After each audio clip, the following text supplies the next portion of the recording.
संघर्ष के मार्ग पर जो वीर चलता है वो ही इस संसार को बदलता है। जिसने अंधकार, मुसीबत और खुद से जंग जीती, सूर्य बनकर वही निकलता है।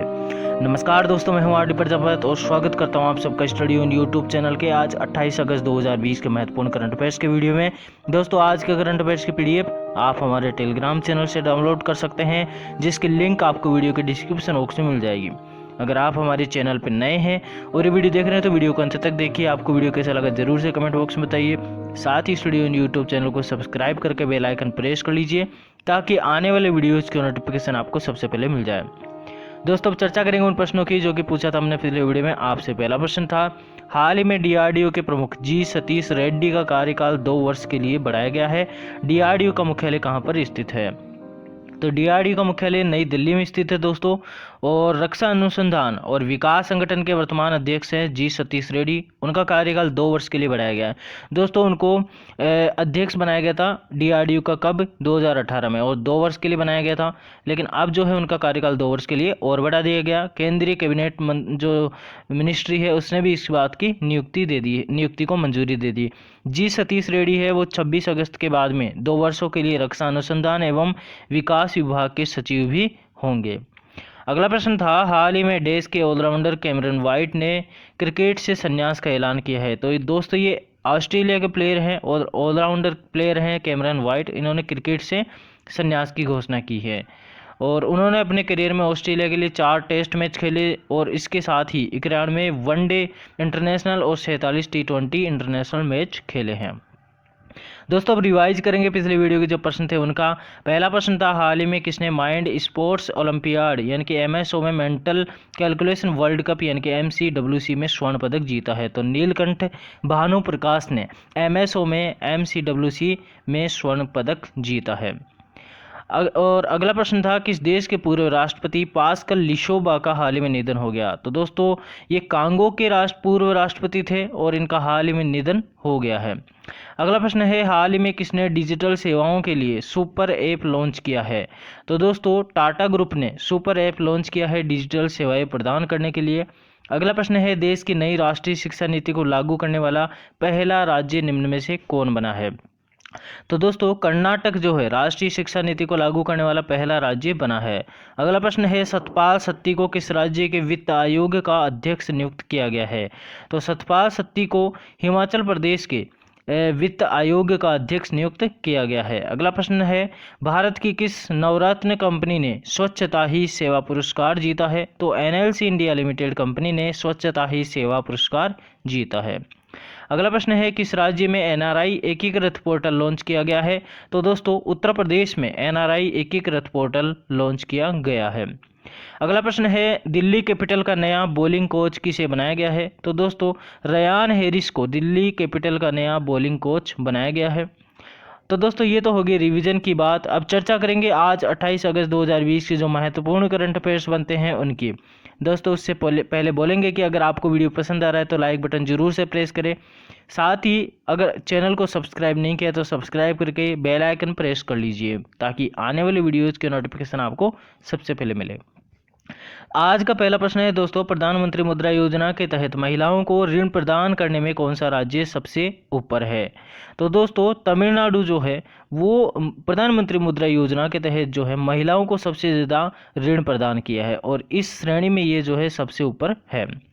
अब ये इसके बारे में चर्चा करें तो वित्त मंत्रालय के द्वारा राज्यसभा में एक आंकड़ा प्रस्तुत किया गया जिसमें तमिलनाडु ने प्रधानमंत्री मुद्रा योजना के तहत महिलाओं को सबसे अधिक ऋण दिया है। तमिलनाडु के बाद पश्चिम बंगाल और कर्नाटक का स्थान आता है। इस योजना के तहत लगभग 4.78 करोड़ रुपए के 15 करोड़ ऋण वितरित किए गए, मतलब 15 करोड़ लोगों को ऋण वितरित किए गए हैं प्रधानमंत्री मुद्रा योजना के तहत। ऋण का लाभ जो है कृषि सेवाओं, व्यापार, प्रसंस्करण, विनिर्माण आदि से संबंधित गतिविधियों के लिए किया गया था और इस मुद्रा ऋण में 70% उधारकर्ताएं कौन थी? महिलाएं थी।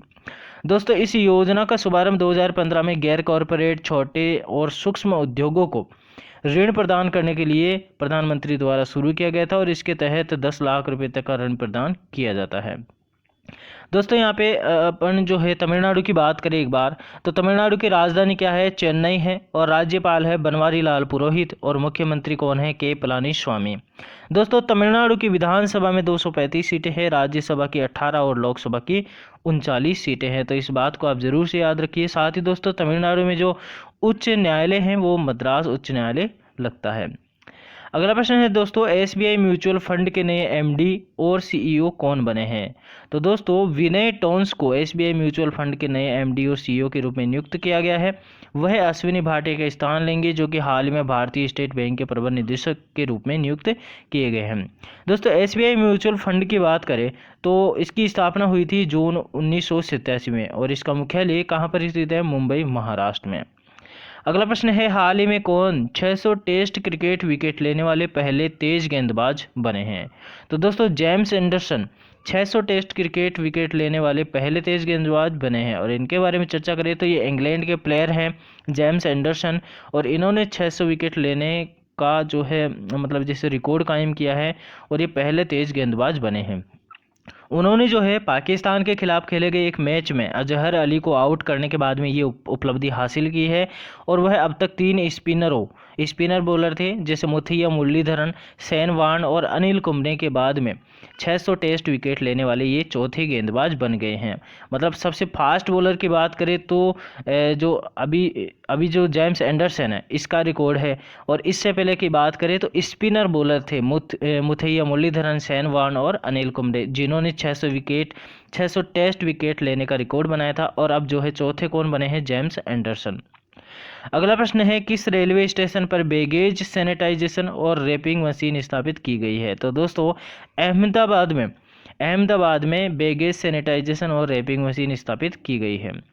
अहमदाबाद में अहमदाबाद रेलवे डिवीजन के अहमदाबाद रेलवे स्टेशन पर बैगेज सैनिटाइजेशन और रैपिंग मशीन स्थापित की गई है, और इसके तहत दोस्तों क्या होगा कि जो भी बैग है या सामान है, कोई भी चीज़ है, तो उसको 360 डिग्री तक जो है यानी कि पूरी तरह से सैनिटाइज किया जा सकेगा अल्ट्रावायलेट विकिरण उपयोग करके। अहमदाबाद रेलवे डिवीज़न के अनुसार यूवी किरणों से टिफ़िन, भोजन या फिर सब्जियां या फिर कोई भी सामान में रखा हुआ पानी है, बोतल है, उन पर किसी भी तरीके का कोई प्रभाव नहीं पड़ेगा।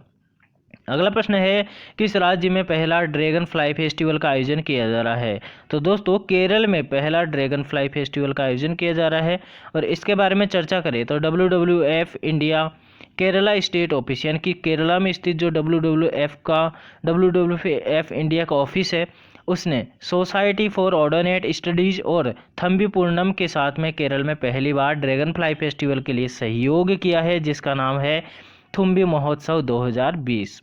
और ये जो है राष्ट्रीय जैव विविधता बोर्ड, संयुक्त राष्ट्र पर्यावरण कार्यक्रम, संयुक्त राष्ट्र विकास कार्यक्रम और IUCN CEC के सहयोग से WWF India, Mumbai natural history society और इंडियन ड्रैगन फ्लाई सोसाइटी द्वारा आयोजित राष्ट्रीय ड्रैगन फ्लाई महोत्सव का एक हिस्सा है।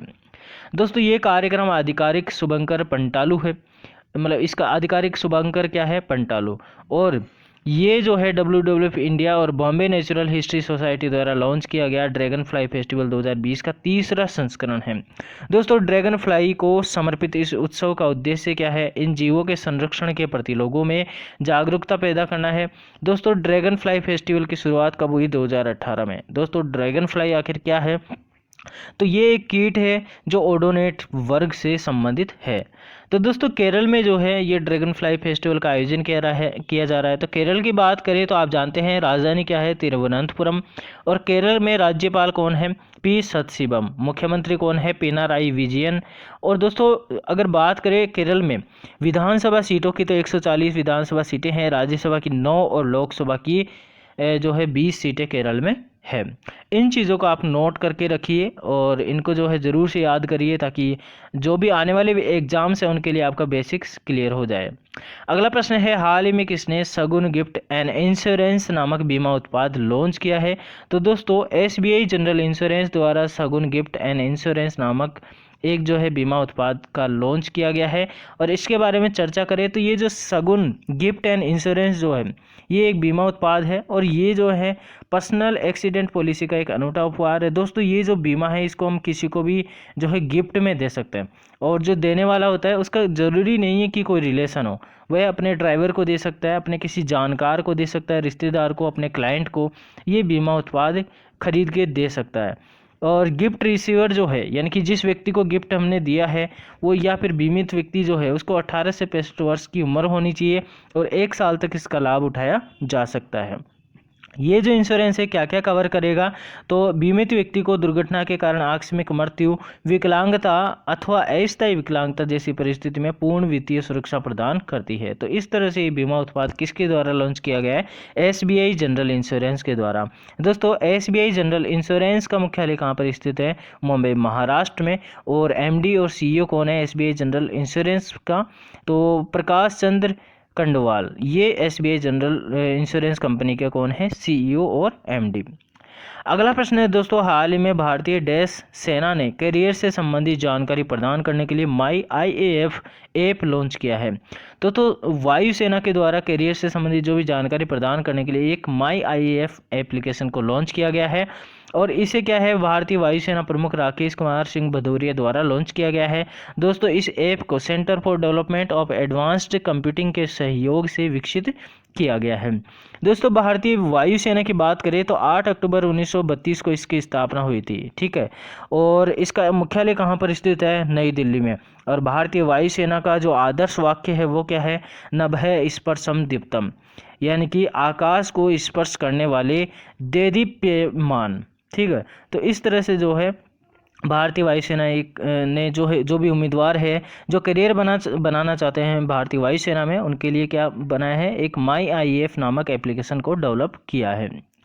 अगला प्रश्न है, डॉक्टर अशोक के वेद द्वारा संपादित गैस्ट्रिक कैंसर शीर्षक पुस्तक का विमोचन किसने किया है? तो केंद्रीय मंत्री जितेंद्र सिंह द्वारा डॉक्टर अशोक के वेद द्वारा जो भी पुस्तक लिखी गई है जिसका नाम है गैस्ट्रिक कैंसर, उस पुस्तक का विमोचन किया गया है।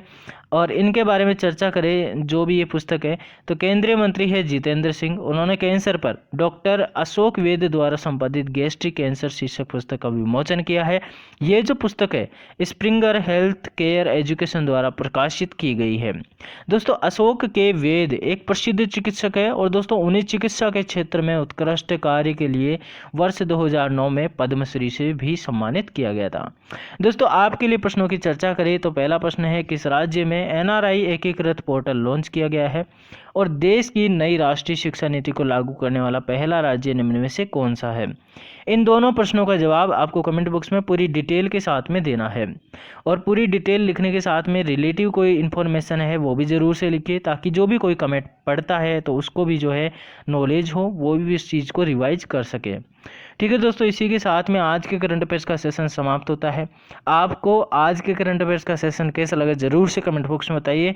साथ ही आपको पसंद आ रहा है तो अपने दोस्तों के साथ में भी शेयर करिए, वीडियो को लाइक करिए और सब्सक्राइब नहीं किया तो सब्सक्राइब कर लीजिए, बेल आइकन प्रेस कर लीजिए ताकि आने वाले वीडियोज जो हैं उनकी नोटिफिकेशन भी आपको मिलती रहे। ठीक है दोस्तों, इसी के साथ हम विदाई लेते हैं। Thank you so much. जय हिंद, जय भारत।